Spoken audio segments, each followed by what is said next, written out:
साई सबका मालिक एक। शिरडी के साईं बाबा के भक्त पूरी दुनिया में हैं। लोग उन्हें प्रसन्न करने के सभी प्रयास करते हैं, करे भी क्यों ना। जिस पर साईं कृपा होती है उससे दुनिया के हर दुख कष्ट दूर रहते हैं। लोगों की साईं बाबा में कितनी आस्था है इसका पता इसी बात से चलता है कि लोग लाखों की संख्या में श्रद्धालु उनके दर्शन के लिए शिरडी पहुंचते हैं।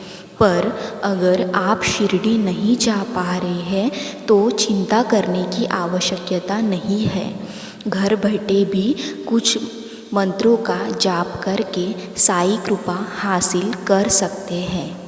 वो मंत्र है ओम साई राम, ओम साई देवाय नमः, ओम शिरडी देवाय नमः, ओम समाधि देवाय नमः, ओम सर्वदेवाय रूपाय नमः।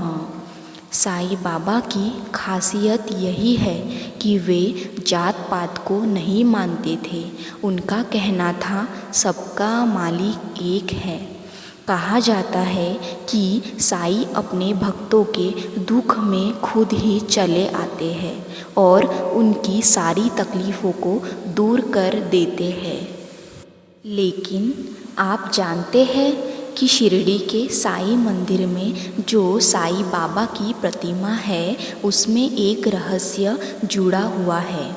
साईं बाबा की महासमाधि के बुट्टीवाड़े में उनकी तस्वीर रखकर उनकी पूजा होती थी।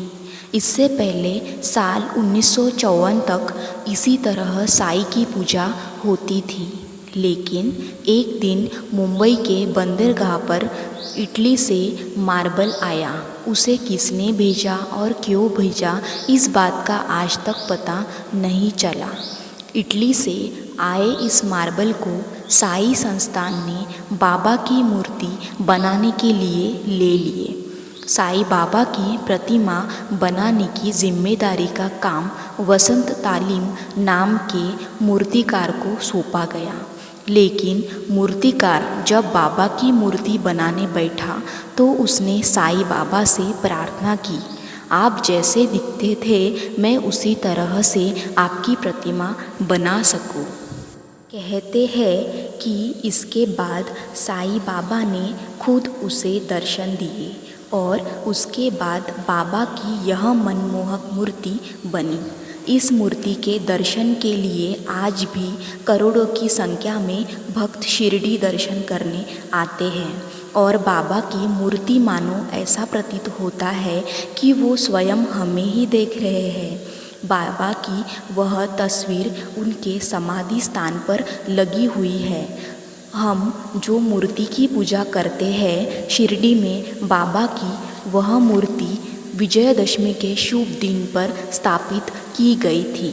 वैसे तो इसके बाद इस आसन वाली अब तक लाखों करोड़ों मूर्तियाँ बन चुकी हैं, लेकिन शिरडी में विराजी मूर्ति की बात ही अलग है। ओम साई राम।